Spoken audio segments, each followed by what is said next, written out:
Donc je tiens à vous remercier de participer à cette formation, donc, qui est intitulée en général, il y a beaucoup c'est-à-dire d'items, mais surtout réagir devant une urgence au cabinet médical, aussi bien de chirurgie dentaire, médecine générale, mais aussi de spécialité, mais aussi au bloc. On peut réagir et connaître les bases et les principes de réanimation cardio-pulmonaire, mais il y a aussi d'autres complications qu'on aura l'occasion de voir ultérieurement. Donc il faut savoir que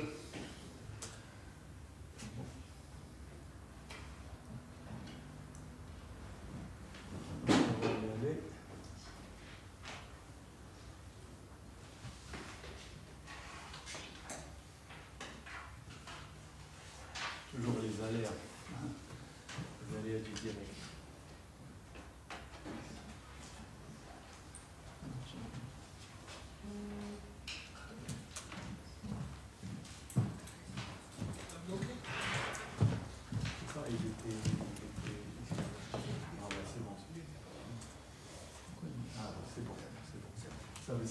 Donc, comme je vous ai dit, c'est la réactivité de l'arrêt cardiaque, parce qu'il faut savoir, en matière d'arrêt cardiaque, il y a beaucoup d'études scientifiques qui ont prouvé l'efficacité. Madame, vous avez fait quoi? Oui. D'accord. C'est toujours oui, vous avez de votre famille, il faut toujours être réactif.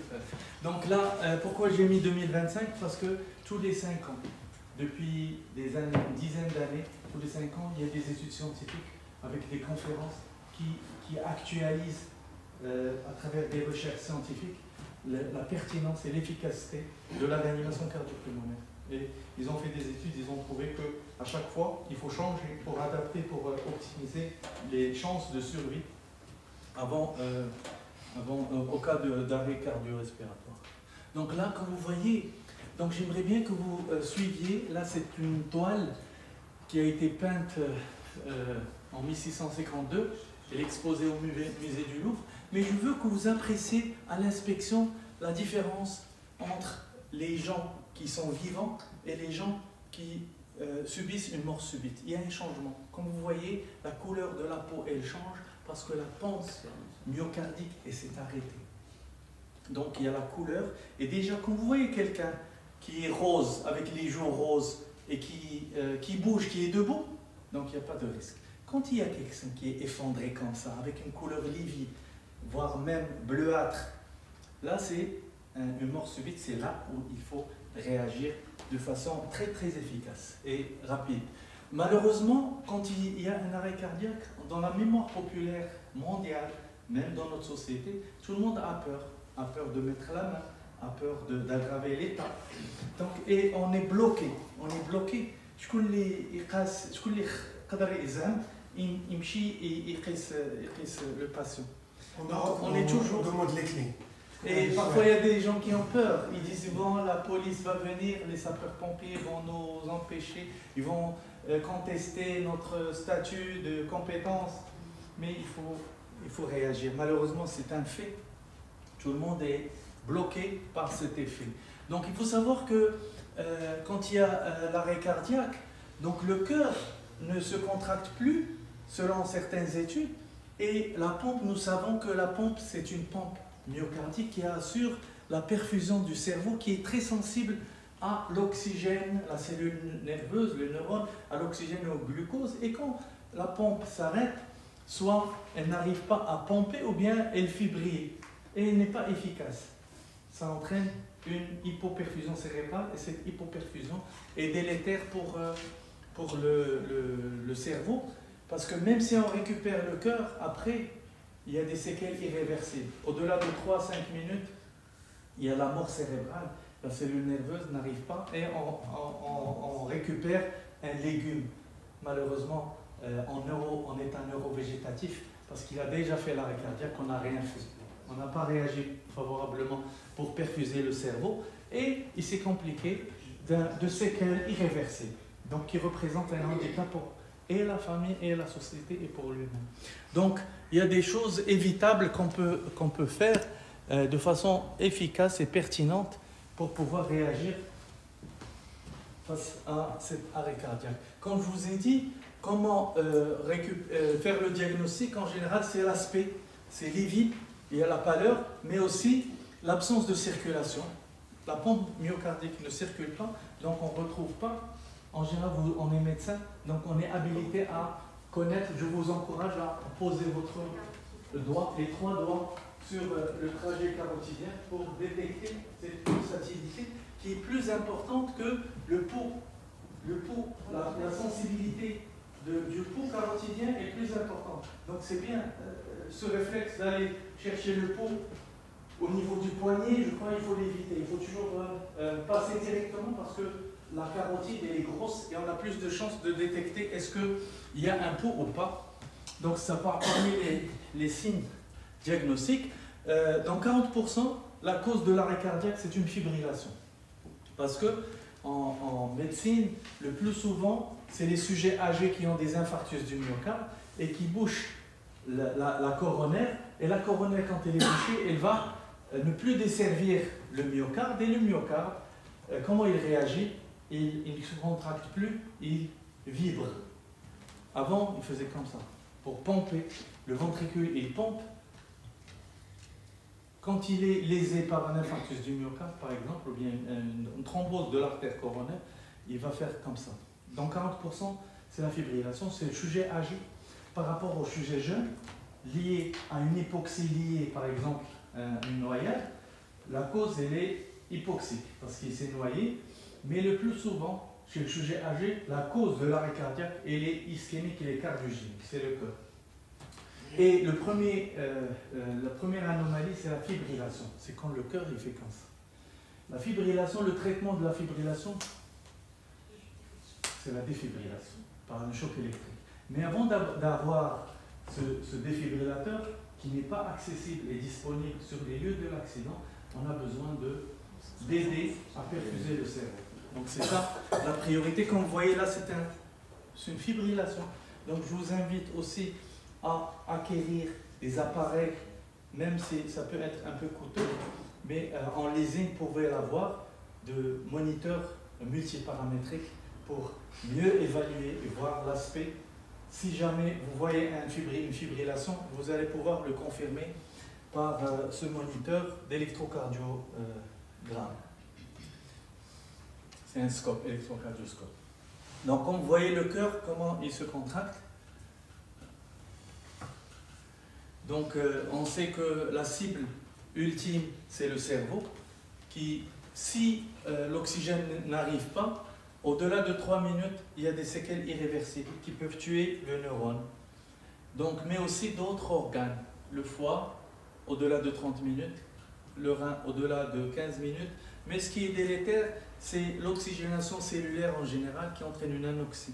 Et cette anoxie va entraîner une libération de certaines substances nocives, notamment les cytokines, qui vont circuler et être responsables d'une défaillance multiviscérale. Quand on laisse cette hypoxie prolongée, tout le corps souffre avec les cellules qui meurent, c'est l'apoptose et c'est libération de substances, dont le potassium, qui peut être délétère pour une récupération post-arrêt cardiaque. Donc il faut savoir historiquement, la défibrillation a été inventée il y a très longtemps, 1956. Là, c'est le matériel utilisé habituellement en milieu hospitalier. C'est les paddles qu'on utilise avec du gel et on règle le voltage et on appuie sur un bouton qui dérive un choc électrique, donc qui permet de traiter cette fibrillation. Donc il y a aussi en 1958 un fameux médecin qui le premier a découvert le bouche à bouche pour permettre d'oxygéner, assurer une oxygénation à travers le poumon pour permettre une oxygénation vers le cœur pour pouvoir la diffuser à travers le corps. En 1960, a eu la première combinaison entre défibrillation et compression et bouche à bouche avec une efficacité aux États-Unis. Donc à travers une étude qui a été publiée en 1960, Et Kennedy, en 1963, il a fait un discours, il leur a dit il est temps de marcher sur la Lune, c'était le cas qui a été fait, et sauver les cœurs qui étaient trop encore too good to die, encore en bonne activité pour mourir. Donc pour généraliser la prise en charge en urgence aux États-Unis, le 911, dès qu'il y a un arrêt cardiaque, ils appellent au téléphone, il y a une ambulance qui vient en moins de 10 minutes dans les alentours, assurée par les sapeurs-pompiers ou bien les ambulanciers qui sont à disponibilité, prêtes pour sauver des patients. Mais le citoyen, il est formé et a la possibilité d'acquérir le défibrillateur externe automatisé, qui est à l'image de cet appareil, qui est généralisé dans les lieux publics, qui permet, c'est un défibrillateur comme celui qui utilise, c'est un externe automatisé. Je vais vous montrer comment l'utiliser. Donc en 1963. Donc c'est quoi ce système? C'est appeler au téléphone quand il y a un arrêt cardiaque, appeler au téléphone, appeler un régulateur qui va envoyer une ambulance, qui va aider en utilisant le défibrillateur et acheminer le patient vers l'hôpital le plus proche pour poursuivre les soins de réanimation, mais aussi utiliser le défibrillateur et la réanimation par le premier témoin. C'est ce qui est déterminant. Ce n'est pas important d'avoir un médecin qui sache la réanimation, bien un réanimateur, il faut le premier témoin. Vous êtes médecin, c'est bien, mais celui qui a vu un membre de la famille, qui a vu son papa s'effondrer ou sa maman, il doit réagir le premier pour sauver ce cerveau et ce neurone avec un système d'organisation pour avoir plus d'efficacité, aussi bien chez l'adulte que chez l'enfant. Donc aux États-Unis, parmi les causes, il y a à peu près 325 000 arrêts cardiaques aux États-Unis qui devancent les accidents de la voie publique et l'utilisation d'armes à feu, mais aussi les cancers. Donc c'est très important. Donc il faut savoir que 3 arrêts cardiaques sur 4 surviennent soit au domicile, soit dans un lieu public. Et le plus souvent, il y a 70%, il y a un témoin qui a vu quelqu'un s'effondrer devant lui. Mais malheureusement, moins de 30% débutent les compressions, ils attendent les secours. Quand vous le voyez ici, quand cette situation se présente, les chances de survie sont moindres entre 1 et 2%. Donc plus on utilise le bouche à bouche et le massage, seules les chances de récupération c'est 5%, mais quand on utilise le défibrillateur en moins de 3 à 5 minutes, avec une réanimation cardio-pulmonaire, les chances de survie peuvent être entre 48 et 74% selon une étude. Donc il faut insister sur le fait que d'abord, il faut appeler le défibrillateur, le premier maillon de la chaîne, commencer précocement la réanimation cardio-pulmonaire pour gagner du temps. Et dès que possible, le défibrillateur est arrivé, il faut l'instaurer et l'utiliser avant d'aboutir à pouvoir transférer le patient dans une unité de soins intensifs pour permettre la continuité. Parce que quand on fait un arrêt cardiaque, il y a une réanimation post-arrêt cardiaque. C'est-à-dire, il a fait un arrêt cardiaque et on l'a intubé, on ne peut pas l'extuber. Si on l'extube, le cerveau a déjà souffert, il faut maintenir une sédation, le garder en milieu de réanimation pendant 24 heures et pouvoir réagir en fonction de la réactivité du patient pour pouvoir le sauver. On ne peut pas rapidement, il s'est réveillé, on lui enlève la sonde d'intubation, bien arrêter. Par exemple, on ne met pas de sédation en général, mais la ventilation artificielle, quand elle est nécessaire, il faut la maintenir pour oxygéner le cerveau parce qu'il a déjà souffert.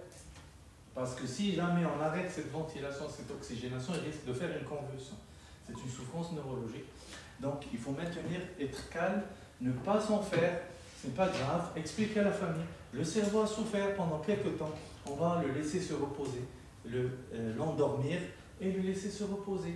Une fois qu'il sera, l'œdème va diminuer, on pourra arrêter la sédation, on pourra l'extuber et il n'aura pas de séquelles autant que si on l'a extuber ou bien lui enlever la ventilation artificielle de façon précoce. Donc il ne faut pas paniquer, il faut se dire ce n'est que positif pour le patient. Donc comme vous voyez, ces maillons de la chaîne qui doivent être respectés depuis 2010, la défibrillation et la réanimation. Donc il faut savoir que plus la personne est vieille, plus elle est à risque de faire un arrêt cardiaque. Il faut savoir que l'état de santé préalable est important. Quand quelqu'un qui a une cardiopathie ischémique avec un stent, il risque de faire un arrêt cardiaque. Quand quelqu'un qui a un OAP, qui vient avec un OAP, on demande la famille, ils vous disent il est suivi chez le cardiologue, il a déjà été hospitalisé plusieurs fois. Donc ça permet de nous orienter, sans oublier que le délai entre l'arrêt cardiaque et le début de la réanimation cardio-pulmonaire est déterminant. Quelqu'un qui s'effondre devant nous, il faut commencer à faire la réanimation. Si on le laisse pendant 5 minutes à ne rien faire, et on revient à 5 minutes, il y a des risques qu'il ne récupère pas. Donc toujours avoir à l'esprit, dès qu'on fasse le diagnostic, il faut réagir très très vite. Et avoir l'accès rapide au défibrillateur. Il faut qu'il soit disponible. Déjà, dans votre cabinet, je vous encourage à acquérir ce défibrillateur et apprendre à l'utiliser. Si vous avez le externe automatisé, tant mieux. Sinon, vous pouvez avoir le manuel pour pouvoir réagir, être en confiance, pour pouvoir passer les médicaments à l'aise. Si vous voulez perfuser, si vous voulez, par exemple, si vous admettez un patient en état de choc, accidentellement, la secrétaire vous dit « Docteur, il y a un patient qui n'est pas bien ». Et vous sortez, vous êtes confronté à cette situation, il faut réagir. Il est par terre, donc il faut faire les choses dans les normes. Et tout le monde vous regarde, la famille panique. Donc il faut réagir de façon efficace, sans oublier que la qualité de la réanimation cardio-pulmonaire est déterminante. Il faut bien faire les choses pour gagner en qualité, pour une récupération et un pronostic meilleur. Donc comme vous voyez, il y a l'état de santé, sans oublier que les causes les plus fréquentes d'arrêt cardiaque, c'est les problèmes de cardiopathie, problèmes cardiaques, ensuite les cancers, un stade avancé, les accidents, quelqu'un qui a fait un accident de la voie publique, traumatisme crânien, il peut faire un arrêt cardiaque aussi, et les accidents vasculaires cérébraux, mais le plus souvent, les causes, c'est les cardiopathies ischémiques et les cardiopathies en général. Donc 80%, sans oublier que la cause qui domine le plus en matière de cardiopathie, c'est l'infarctus du myocarde, qui est fréquent dans notre société, surtout quand il y a des facteurs de risque.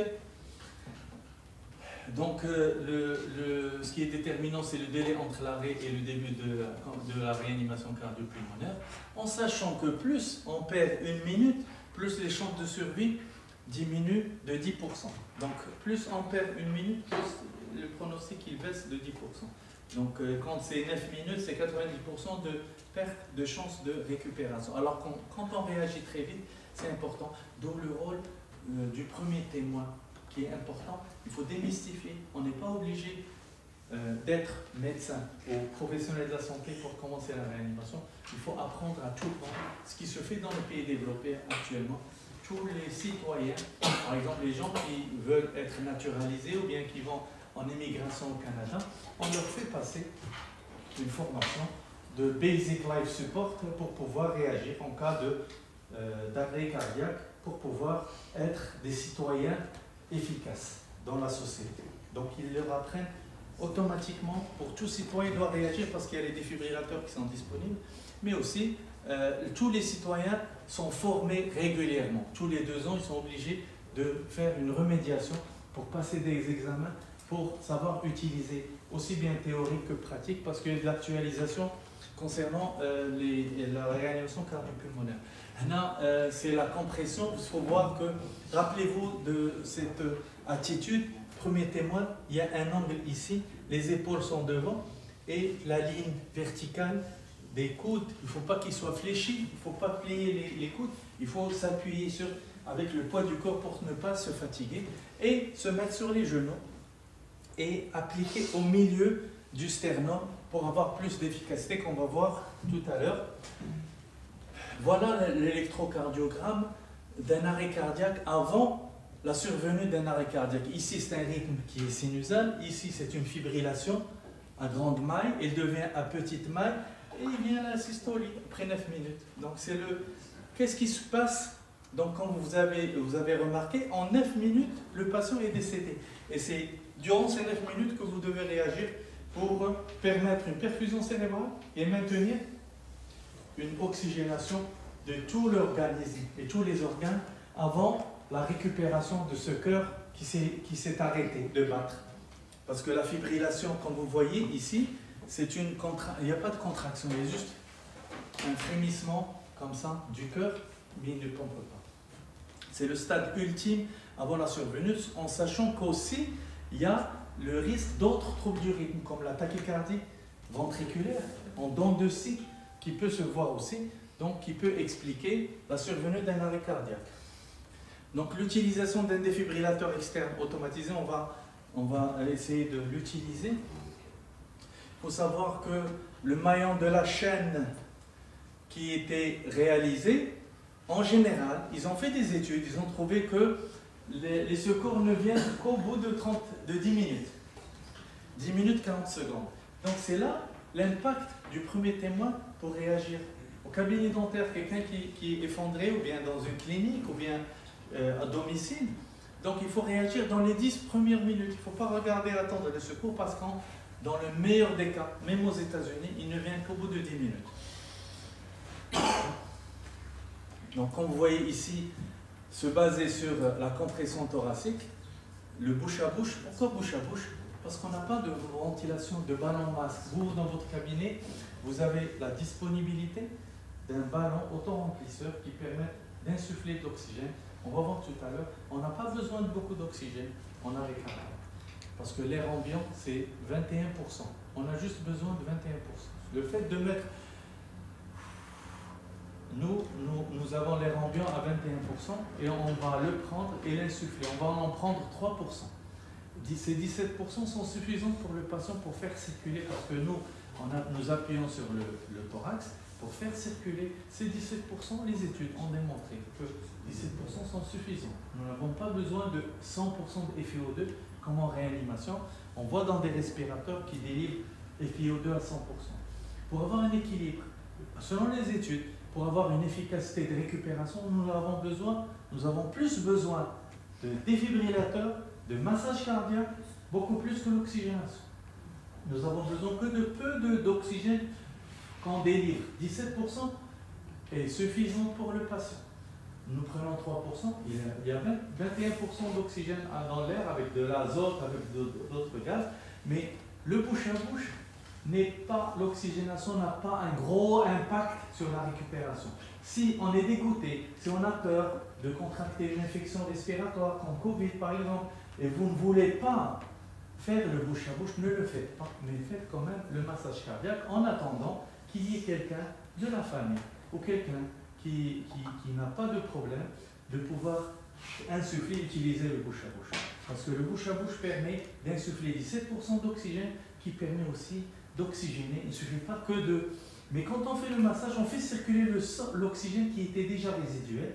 Mais le fait de rajouter un peu d'oxygène de temps en temps, une insufflation toutes les 6 secondes, c'est suffisant.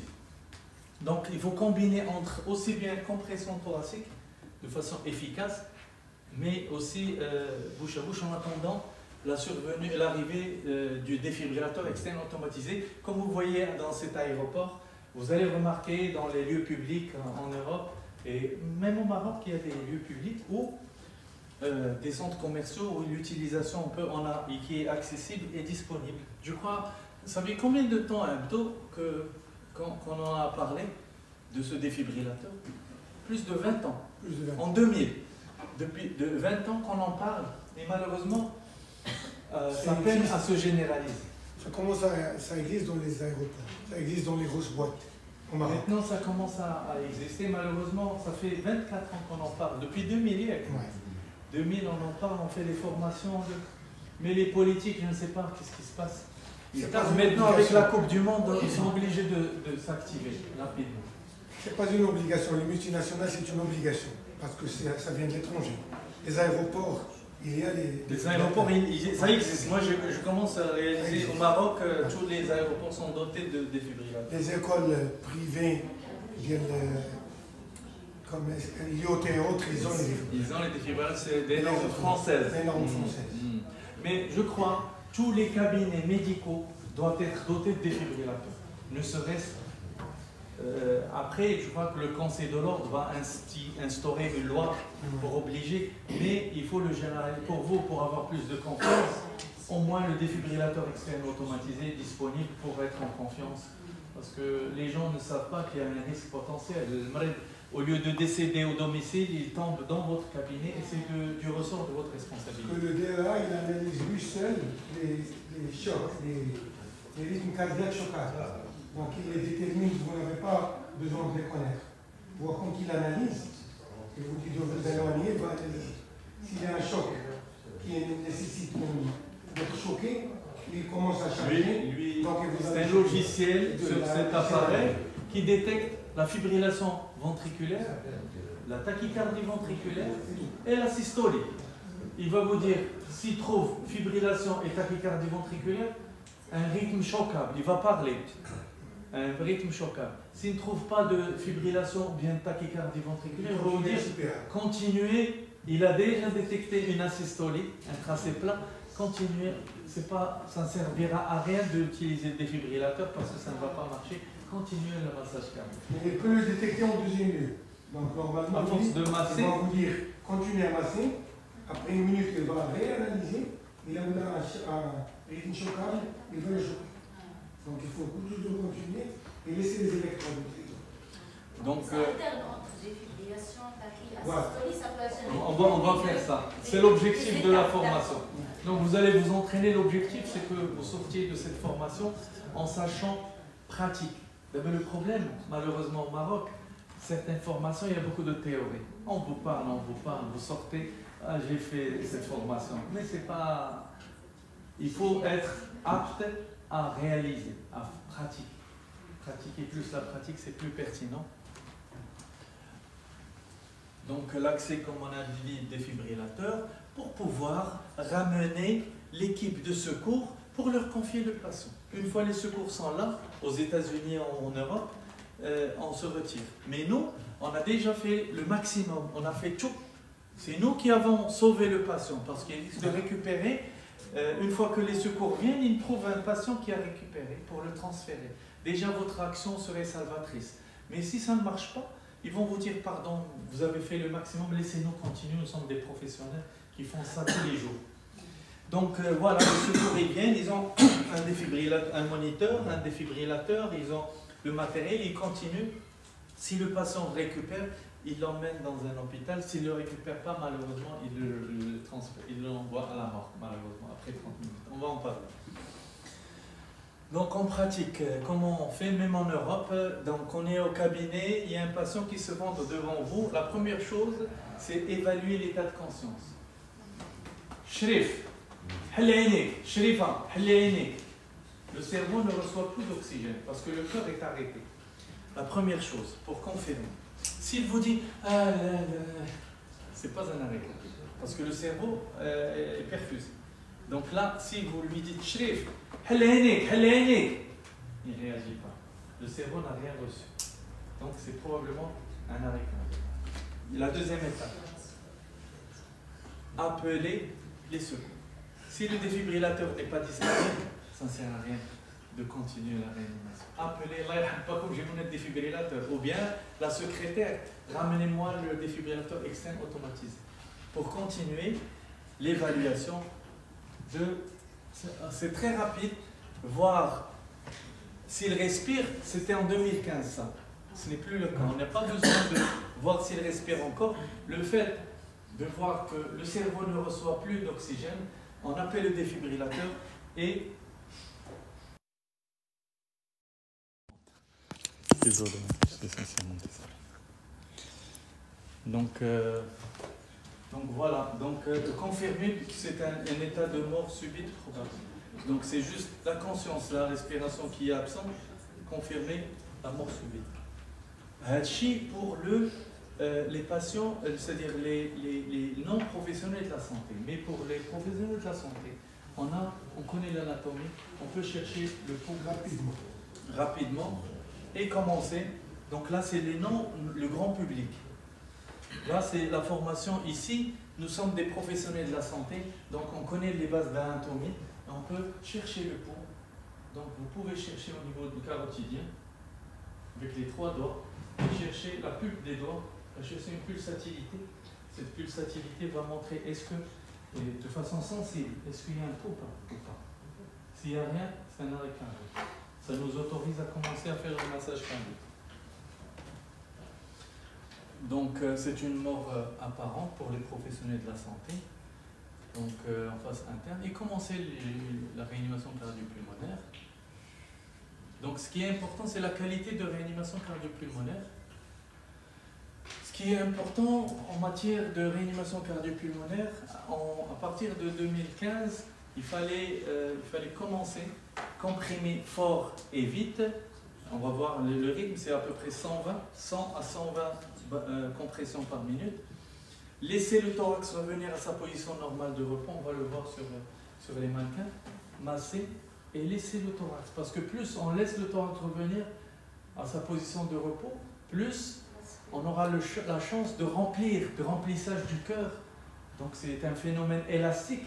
La cage thoracique, elle est un peu élastique. Et il ne faut pas comprimer et comprimer. Comprimer et laisser le thorax revenir à sa position de repos. Et comprimer pour avoir plus de chance, plus de volume d'éjection systolique, plus de sang qui puisse arriver au niveau du cerveau et au niveau de l'organe. Insister sur les compressions. Si on n'arrive pas à faire le bouche à bouche de façon efficace, ce n'est pas grave. Mais insister sur la compression thoracique. Il faut limiter les interruptions entre les compressions. Par exemple, on fait le massage cardiaque et on arrête. On demande si j'ai bouche à bouche, pas plus de 10 minutes. Si ça ne marche pas, c'est pas grave. Revenez. La compression, c'est plus important que la ventilation. C'est pas important de ventiler. C'est assurer la pompe myocardique pour perfuser le cerveau. Depuis 2015, on comprime, il faut laisser cette compression au-delà de 6 cm, 5 à 6 cm. La pression, c'est-à-dire la distance de compression du sternum, pour avoir plus d'efficacité. Donc le cycle, c'est 30 compressions, 2 insufflations avec une fréquence entre 100 et battements, 100 compressions par minute. Voilà la position. Donc on va faire ça sur le mannequin. Donc il faut insister sur le caractère allongé des coudes, mais aussi relâcher des épaules en avant. C'est un angle droit ici, au milieu du sternum, surtout chez les sujets âgés, parce qu'avec l'âge, il y a de l'ostéoporose, on risque de casser. C'est dommage pour une récupération ultérieure. Donc évitez de craquer. Écoutez, on va risquer de casser des côtes, le sternum, et il vaut mieux le faire sans stress. Donc de façon symétrique pour être efficace. Agir sur le cœur, sur le poumon, pour éjecter le sang plutôt que d'être asymétrique et au risque de casser, c'est pas bien parce que c'est douloureux en post-récardiaque si le patient récupère. Donc il faut laisser le thorax revenir à sa position de repos, comprimer et le laisser, ne pas le bloquer. Donc le bouche à bouche, qu'en est-il du bouche à bouche? Si vous voulez faire le bouche à bouche, c'est excellent, vous allez sauver une vie. Maintenant malheureusement avec Covid, les gens ont évité de faire le bouche à bouche, mais je crois que ce n'est plus le cas actuellement, après Covid. Mais je crois au risque de se dire, c'est bien de sauver une personne, de faire le bouche à bouche, ce n'est pas grave. Surtout quand il s'agit de quelqu'un d'un proche que vous connaissez probablement. Donc là, il fait peur au public, donc, mais la technique elle est évidente, il faut fermer, pincer les narines, ouvrir la bouche et insuffler. Prendre une inspiration, c'est 21% et insuffler, 17%. Nous allons garder que 3% et basculer la tête en arrière, toujours. Donc on va le voir sur les mannequins, ici, comme vous voyez. Non? Donc toujours basculer la tête en arrière et pincer les narines et ouvrir la bouche et englober avec les lèvres la bouche pour pouvoir insuffler et réaliser une ampliation thoracique. C'est ça le principe du bouche à bouche. Gentiment, comme vous voyez, il y a cet index qui bloque et évite qu'il y ait des fuites pour avoir plus d'étanchéité. Parce que ce schéma, c'est important. Pourquoi? Regardez, quand il y a une compression, il y a la perfusion cérébrale. Comment elle est? Quand on fait le bouche à bouche, il n'y a rien. Il ne faut pas que ça dépasse 10 secondes. Il n'y a rien. Le cerveau ne reçoit absolument rien. Quand on revient pour faire les compressions, regardez comment est la perfusion cérébrale. Puis, il n'y a rien pour faire le bouche à bouche. Donc, 2 insufflations, 30 compressions. 2 insufflations, c'est 5 cycles en général. Donc, c'est très déterminant pour minimiser les interruptions entre les compressions. La compression, la compression, on aurait aimé comprimer que comprimer, mais on est obligé d'insuffler un peu d'oxygène.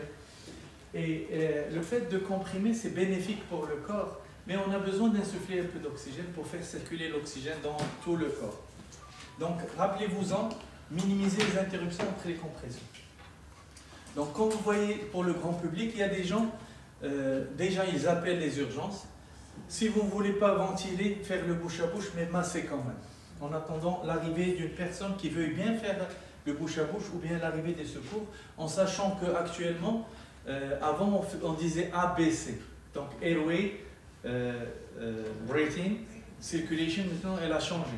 Donc on insiste sur les compressions beaucoup plus que liberté des voies aériennes que la ventilation, pour avoir plus de récupération vitale. Donc là, le maillon de la chaîne, on a parlé d'appeler les secours, commencer la réanimation cardio-pulmonaire, l'utilisation du défibrillateur. Donc le défibrillateur, il est maintenant actuellement accessible et disponible. Il y a des électrodes et des patchs qui sont adhésifs sur le corps, qui entre le cœur. Donc on peut utiliser. Donc Pour les patchs, pour ne pas se perdre, il y a des images où les mettre. Donc c'est facile. Donc là, vous avez des photos ici qui vous disent là où vous devez mettre les électrodes qui facilitent. Donc ce traitement de la fibrillation qui permet de resynchroniser. Comme vous voyez ici, c'était une fibrillation à grande maille. Donc il est devenu à petite maille. Elle va vers la systolie et bouc, le rythme il est devenu sinusal. Donc c'est ça le rôle pour resynchroniser les fibres myocardiques, pour avoir une autonomie de la pompe myocardique pour pouvoir transporter l'oxygène qu'on a insufflé, ou bien quand le patient il respire, il reprend la respiration pour oxygéner le cerveau, surtout le cerveau et les autres organes comme le rein, le foie, pour éviter tout problème d'hypoxie et d'insuffisance rénale. Donc comme vous voyez ici, les électrodes entre le cœur, donc avec, avant on utilisait un défibrillateur monophasique, maintenant il est biphasique, c'est-à-dire il y a 2 phases, donc qui permet de resynchroniser. Au lieu d'envoyer le choc électrique une seule fois, il l'utilise, il l'envoie et le renvoie. Donc on utilise moins de joules avec plus d'efficacité. Donc là c'est l'exemple d'un défibrillateur externe automatisé. Là il y a avec un écran qui montre l'aspect de l'électrocardiogramme. Donc ce n'est la procédure, c'est placer les électrodes. Analyser le rythme, appuyer sur un bouton pour analyser le rythme et demander, ne pas toucher pour ne pas perturber tout ce qui est, c'est-à-dire le rythme cardiaque, l'analyse du rythme cardiaque, ne pas toucher au patient, c'est pas bien, mais on n'a pas le choix. Pour avoir un diagnostic, il ne faut pas toucher pour ne pas interférer, mais pas trop longtemps. Ensuite, donc, dès que le défibrillateur nous dit « j'ai trouvé un rythme choquable », il va vous autoriser à appuyer sur un bouton. On va juste appuyer sur le bouton. Avant d'appuyer, on s'assure que personne ne touche à la victime. Parce que si jamais on appuie sur le bouton, il y a une décharge électrique, on risque d'être électrisé. Donc c'est pas bien. Donc celui qui manipule le défibrillateur, il demande à l'entourage de ne pas toucher avant d'appuyer sur le bouton choc. Donc immédiatement reprendre le massage cardiaque pendant 35 fois. Parce que la récupération après un choc électrique n'est pas toujours le cas immédiatement. En général, c'est après le 2e et 3e choc parce que le cœur, il a le temps de se remplir grâce au massage cardiaque et pour avoir plus de chances de récupération. Donc, on continue le massage, on défibrille, immédiatement, on reprend le massage cardiaque. 5 cycles. Oui, question. À la place de bouche à bouche, est-ce qu'on peut utiliser le réanimation? C'est ce qu'il faut faire. Nous, en tant que professionnels de la santé, on va le faire tout à l'heure. Donc, pour utiliser le bouche à bouche, si on est un peu dégoûté, c'est le réanimant en milieu de cabinet médical. Il faut utiliser un réanimant, insuffler, 2 insufflations. S'il y a un arrêt cardiaque, s'il n'y a pas d'arrêt cardiaque, arrêt respiratoire, il faut insuffler 12 insufflations par minute.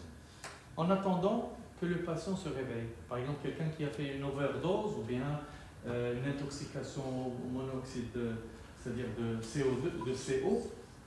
Donc, ils viennent dans des comas. Mais le pot, il existe. Mais il est dans le coma parce que le cerveau, il est un peu sédaté par le gaz butane. Et donc, qu'est-ce qu'on fait? On maintient le patient en ventilation, une insufflation parce qu'il fait une apnée pour qu'il ne passe pas vers l'arrêt cardiaque. On le maintient. Une fois que l'effet du gaz va disparaître, bien que le secours vienne, donc il va se réveiller. Et de temps en temps, toutes les 2 minutes, chercher le pot pour voir est-ce qu'il n'est pas en arrêt cardiaque. Toujours ventilation. Il y a un pot, mais il ne pas créer victoire. Le pot peut disparaître après 2 minutes. Toujours après 2 minutes, ventiler et chercher s'il y a toujours le pot. S'il est toujours là, c'est bien. S'il disparaît, commencez à faire le massage cardiaque. Donc il faut être réactif. Est-ce qu'il faut utiliser le réanimant tout seul ou bien le brancher à une source d'oxygène? S'il y a disponibilité, oui. Mais s'il n'y a pas, ce n'est pas grave. Comme je vous ai dit, l'oxygène, c'est 21% et suffisant pour l'arrêt cardiaque. Insistez sur les compressions beaucoup plus que la ventilation. La ventilation permet un peu d'oxygéner, un peu, mais les études ont démontré que le rapport perfusion, ce qui est important, c'est le rapport perfusion et donc l'espace mort. Toujours insister sur les compressions pour oxygéner un tout petit peu. Nous avons besoin que de 17%. C'est pour avoir un équilibre entre pour éviter l'espace mort, pour avoir plus de chances de récupération. C'est pas beaucoup d'oxygène, beaucoup plus de compression pour assurer une distribution du sang au niveau général. Donc, oui. Si on est déjà dans le cas qu'on a le défibrillateur, il faut toujours commencer par rien, ou bien on peut commencer. Les études ont démontré que la récupération d'un arrêt cardiaque ne se fait pas immédiatement après le premier choc. Il faut toujours préparer le cœur à bien réagir à une défibrillation. Comprimer, il va commencer à se gonfler parce qu'il était vide. Il va commencer à se gonfler, il va récupérer le sang de la circulation générale, le système veineux, pour assurer un remplissage du cœur. Un cœur qui est bien rempli, il réagit bien au choc. Un cœur qui est vide, ne peut pas se démarrer rapidement. Il faut donner des compressions une fois, un premier cycle, deuxième cycle, troisième cycle. Il va avoir plus de chances de récupération par rapport à immédiatement. Avant, on disait j'ai le défibrillateur, on me dit la massage de la voile. Non, il faut masser. Parce que le massage va permettre une perfusion cérébrale et générale en attendant l'arrivée du défibrillateur pour avoir plus de chances de récupération et de spontanéité. Une fois, on appelle ça la récupération spontanée, récupération cardiaque spontanée. En post-arrêt cardiaque, il y a la capnie. Parfois, des secours, ils vont ramener un capnographe. Le capnographe, c'est un appareil qui détecte quand on insuffle le CO2. Il tourne une courbe. On va le voir tout à l'heure. Une courbe. Et cette courbe, elle reflète la fonction oxygène. C'est le CO2, ça veut dire qu'il y a de l'oxygène qui est rentré, mais aussi le débit pulmonaire et cardiaque, parce qu'ils sont liés. Quand il y a le débit cardiaque pulmonaire, il y a le débit cardiaque, c'est une récupération. C'est un signe que le patient a récupéré. Les secours le patient est branché au respirateur, ou est branché au capnographe, ou le capnographe est dit là. Parce qu'au bloc opératoire, le premier moniteur qui détecte un arrêt cardiaque, c'est le capnographe. Et on parle de secourisme en milieu extra-hospitalier au cabinet. Mais Au bloc opératoire ou bien en réanimation, quand il y a un arrêt cardiaque et on commence la réanimation, comment on sait que le patient a récupéré? On branche au capnographe. Déjà, pour détecter l'arrêt cardiaque, on va réaliser un bloc opératoire qui veut dire par exemple, chirurgien, mais elle est trop le bloc, c'est dire هكا تيبان لك الكابنوغراف راه بدا يهبط. تقدر تقول الريانيماتور ما عجبش المريض. D'ailleurs, انت تفتح تلقى le sang un peu noirâtre. Parmi des critères diagnostiques de l'arrêt cardiaque. Le sang noir et noirci. Vous dites, faites attention, je n'aime pas ce que je vois ici. Le sang est devenu noir, il était rouge au début de l'intervention. Tu touches, tu le regardes comme ça, tu vois que la tension elle est normale, la fréquence cardiaque. Mais ça ne veut rien dire. Chez le rythme, il y a un rythme qui s'appelle l'activité électrique sans pause. La systolie. Le cœur il est arrêté, mais il donne ça, il donne un rythme. Quand on palpe le pont, on ne trouve rien. C'est l'équivalent d'une No Pulseless Electric Activity. PEA en anglais, c'est activité électrique sans pause. Qui n'est pas choquable aussi. Il n'est pas choquable. Il faut donner l'adrénaline. Pas la systolie. Donc, toujours, le monitorage n'est pas pertinent à 100%. Le seul moniteur qui est pertinent, c'est un rythme. Ça ne veut rien dire. Il ne faut pas le pouls. Le pouls, tu risques de ne pas le trouver. Si tu ne le trouves pas, c'est l'équivalent d'une asystolie. Mais l'élément important, c'est le capnographe. Capnographe, une fois intubé, c'est-à-dire qu'il y a un capnogramme, mais c'est ce qu'on a fait le bloc, où il y a le tracé du capno à du tirbe.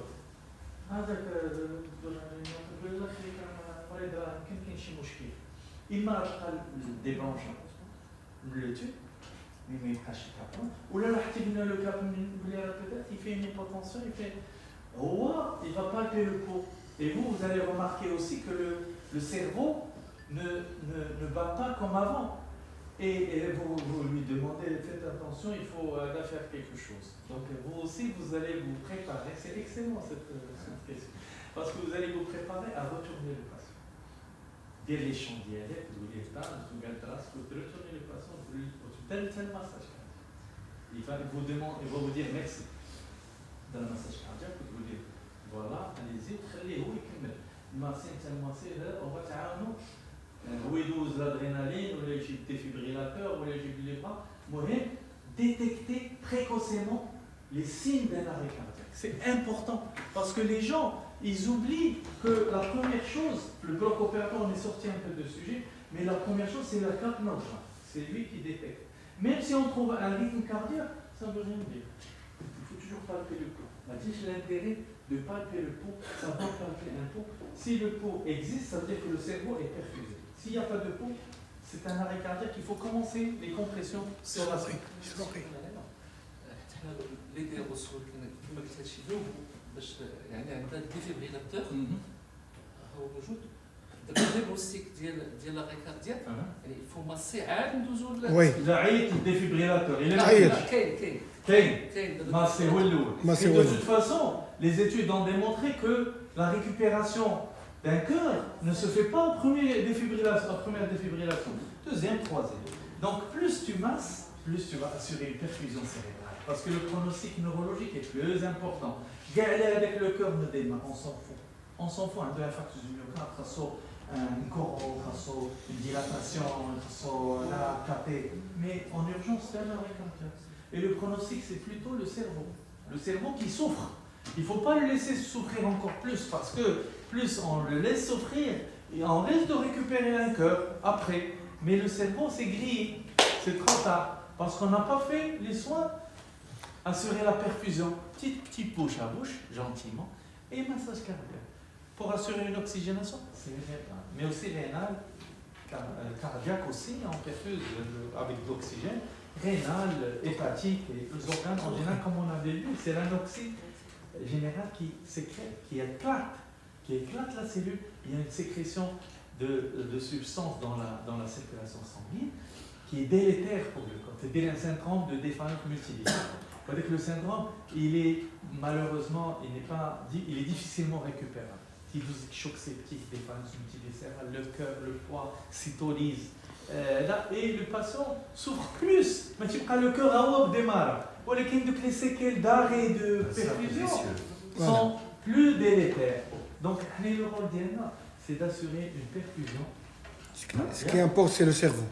Et assurer le cerveau, parce que automatiquement le cerveau va être perfusé, automatiquement les autres organes vont être perfusés, parce que le cœur, l'aorte va assurer les organes, les muscles, parce que si on n'assure pas une oxygénation, une perfusion, on aura de la rhabdomyolyse, on peut avoir de l'hypercalémie, on peut avoir de l'insuffisance rénale par la rhabdomyolyse aiguë. Donc, on ne va pas éviter tout ça en attendant l'arrivée du secours. Il faut penser à cette projection. Si on ne réagit pas urgemment, les séquelles sont ultérieures. Les chances de récupération seront très minimes. Donc, masser, bouche à bouche, défibrillateur, pour essayer d'espérer. Il a qu'une fibrillation, il va récupérer. Une fois qu'il a récupéré, il est spontané, on a besoin de rien. On parle 2 minutes, toutes les 2 minutes le pot. Les secours, on va traîner en place. Il risque de faire un arrêt cardiaque. Donc, tu joues les secours compétents. Il faut savoir une chose. Quand on détecte un arrêt cardiaque, le plus important, c'est les compressions. On les stoppe 2 fois au moment du cycle. Au moment de l'analyse, il y a 30 secondes qui est analysé, et au moment où tu as le choc. C'est le seul moment où tu as le choc. Très très vite, il ne faut pas que ça dépasse 10 secondes. Okay. Donc immédiatement, compression. Et le moment de quoi, c'est les électrodes. Tu as le massage cardiaque. Tu as le massage. Au moment de l'analyse, analyse, il faut éviter. Okay. Et au moment du choc, qu'on enlève. Mais sinon, on continue. En 2015, ce qui est important, c'est les compressions. Voilà. Les compressions. Si on ne veut pas faire le bouche à bouche, ne le faites pas, mais il y aura quelqu'un qui va venir le faire. Dès qu'elle récupère le pot, on arrête le massage. Non. Il est le massage, pardon. Là, il est le pot. Il a le pot, ça fait. On arrête. Mais toutes les 2 minutes, vérifiez est-ce que le pot est toujours. Position latérale de survie. Latérale de sécurité, l'oxygène, je mets l'inhalation. Et faites attention au moment des compressions, ne pas briser les côtes, mais aussi ne pas comprimer l'estomac, surtout l'estomac plein. Évitez tout ce qui est inhalation. Donc tout peut arriver. Une fois qu'il récupère, on n'a pas le choix. Mais une fois qu'il récupère, tu le mets en position latérale de sécurité. S'il vomit, et le laisser respirer. S'il y a disponibilité d'un ballon masque ou bien un masque haute concentration, le cabinet, c'est excellent. Je vous conseille d'acquérir ce matériel de masque haute concentration avec un ballon, un réservoir pour oxygéner, pour assurer une FiO2 à 100%. C'est ce qui est bien. Et le laisser en position latérale de sécurité en attendant le secours. Ça va et de toutes les 2 minutes, chercher le pot. S'il est là, tant mieux, on est rassuré, les secours vont venir, rassurer la famille, alhamdoulilah, on a pu le récupérer, mais il faut continuer les soins dans une clinique ou dans un hôpital spécialisé pour pouvoir réaliser soit une dilatation, soit un coronarographie, beaucoup de choses. Mais vous aurez fait votre travail de façon pertinente, internationale. Personne ne va vous reprocher. Vous avez, et pour vous, vous serez très satisfait. Ou la famille, ou la région, la communauté sera excellente. Ils vont dire, wow, excellent médecin, il a sauvé. Et on n'a même pas besoin de vérifier le point, il y a un massage cardiaque, c'est douloureux. Il y a un élément important, quand le cœur se relance, le patient ça veut dire que le cerveau reçoit du sang. Donc, mais toujours, parce que c'est subjectif, parfois tu es il est fatigué, toujours vérifier, nous professionnels de la santé, toutes les 2 minutes pour nous rassurer. Toutes les 2 minutes, voilà, c'est bon, battez le pot. Donc voilà. Si jamais le pot disparaît, on refait la même chose.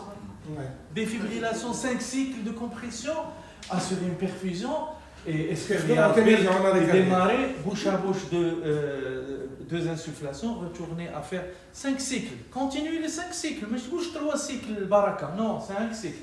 Le cœur et les coronaires et pour perfuser le tissu coronarien qui a souffert, parce que le plus souvent, c'est un infarctus du myocarde, malheureusement, quand on a vu sur 50%, c'est un infarctus. Combien de compressions par cycle? En général, 32. Avant, on faisait 15-2, il y a longtemps. Pour les adultes. pour les adultes, on faisait 15-2, mais les études ont démontré qu'il faut insister sur les compressions pour une récupération post-arrêt cardiaque. 32, bien la compression avec une vitesse élevée, entre 100 et 120. 1, 2, 3, 4, 5, 6, et ne pas se relâcher pour ne pas se fatiguer, parce que plus, si on est fatigué, on se relaie avec une personne qui est parmi nous pour continuer, mais il faut insister sur la qualité de réanimation cardio-pulmonaire. 1, 2, 3, 4, 5, 6, 7, 8... C'est fatigant. C'est fatigant, il faut se balancer et toujours être efficace, et à la paume de la main au milieu du sternum, pour ne pas briser les côtes, se rapprocher les épaules. Parfois, on casse les côtes. On se fatigue.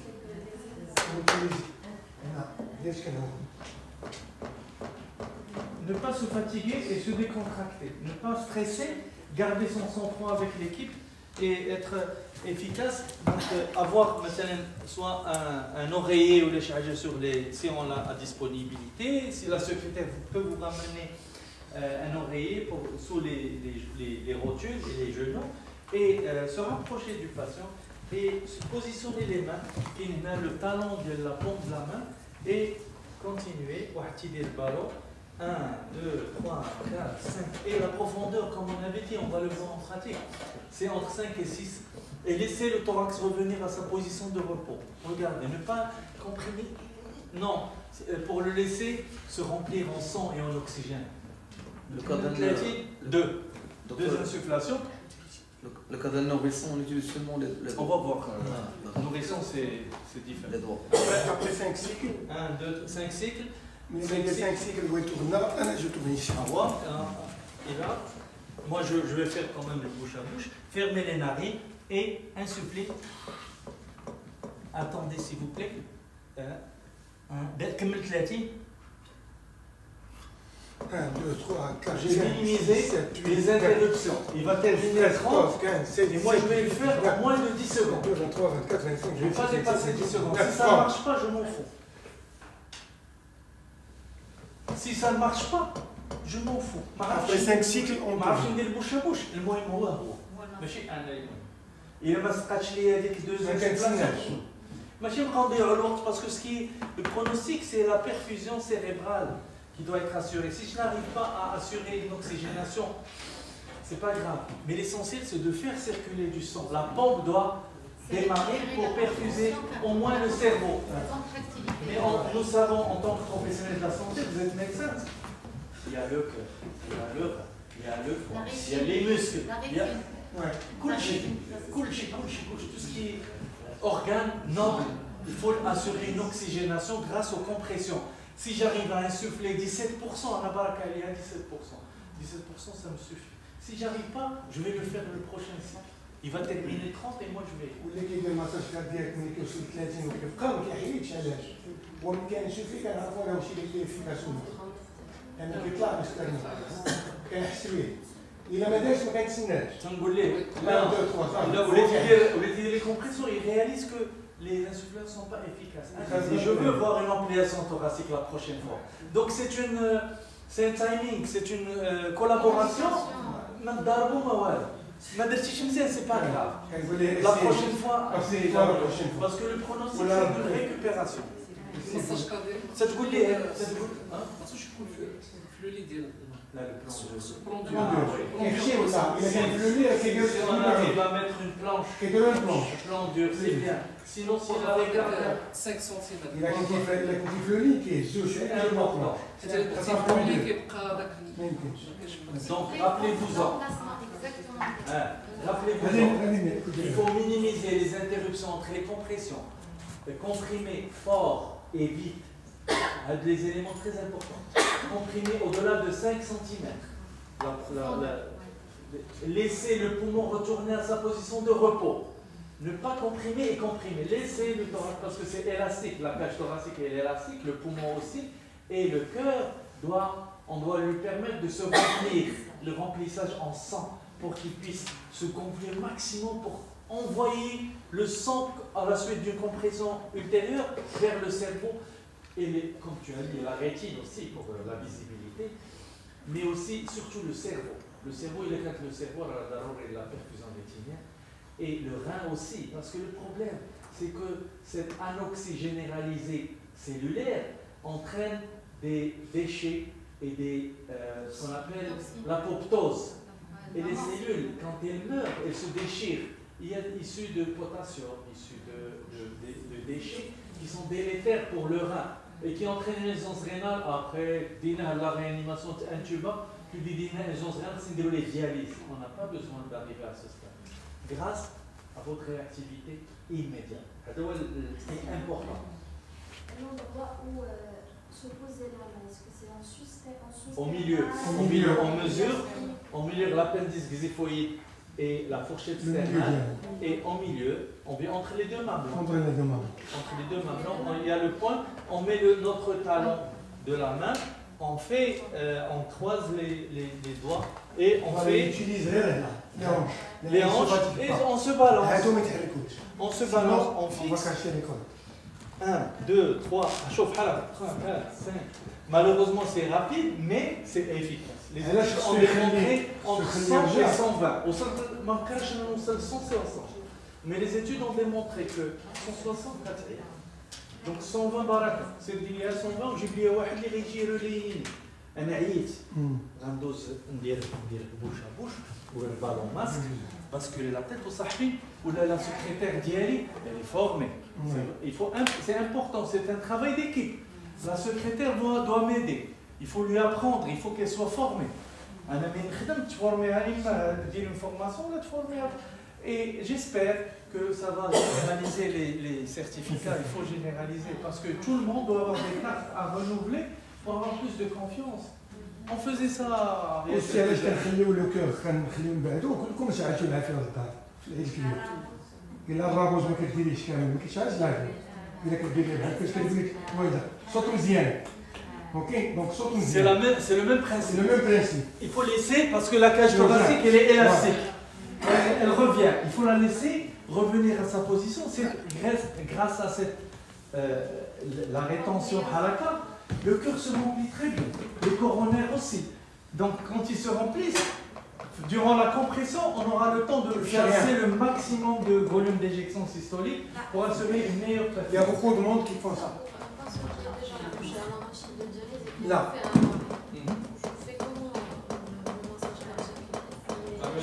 Tu le mets sur là, tu mets un plan dur. C'est adapté pour assurer cette qualité. C'est difficile. Mais tu es obligé d'assurer une perfusion cérébrale. Tu mets un plan dur avec une planche. Le lit, le lit, tu sur le plan horizontal.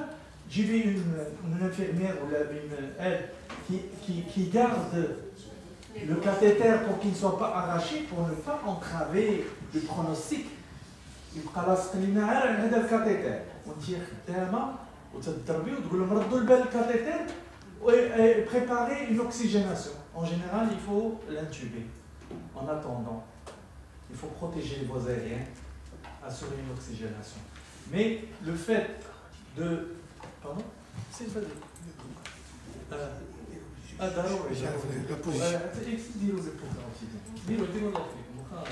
قلبوا لبعضياتكم. دابا المشكل سي كو لا الا خليتي يديك ما تشدوش. لا باسكو جي ديروا عند بعضياتكم شاكان اللي يحتاج. هنا كتعود الشيء En sachant que nous, notre peau il est excellent. ولكن le patient en état de choc, il est un peu faible. Donc on aura plus de temps, on a besoin plus de temps pour détecter. C'est pas facile. Le pot carotidien, il doit être bien frappé. Et parfois on ne le retrouve pas. On trouve une autre peau. C'est pertinent, c'est sentiment. Grâce à la pulpe des doigts. C'est important parce que tout peut هذا ما تكون في كابيني مثلا ان باسيون اللي فتحتيه دكتور عاشور شي باسيون فتحتيه وجيت للكابيني مثلا الا قلبتي يديك ما كتشدش مزيان صافوش في الكابيني ديالك il faut savoir réagir avant d'appeler le secours et avoir une défibrillateur au cabinet pour l'utiliser. تجيب le secours la famille الدكتوره فتح لينا وتراجع لنا المشكل عنده وتبارك الله عليه. Why not? C'est valorisant pour le médecin. Là, la chirurgie, la réanimateur, non, tout le monde doit savoir réagir. Et il faut être capable de prendre une voie veineuse, de réagir pour savoir faire un massage cardiaque et d'utiliser le défibrillateur. C'est très important. Hein? C'est pas cher. $2000. 20 millions ou 15 000 dirhams. Tu peux la quantité de la barre. Ou les Chinois, 600 000 euros. Vous avez parlé des 5 cycles par rapport à, je n'ai pas compris. 32. 32. Après 5 cycles, c'est on fait quoi après 5 cycles?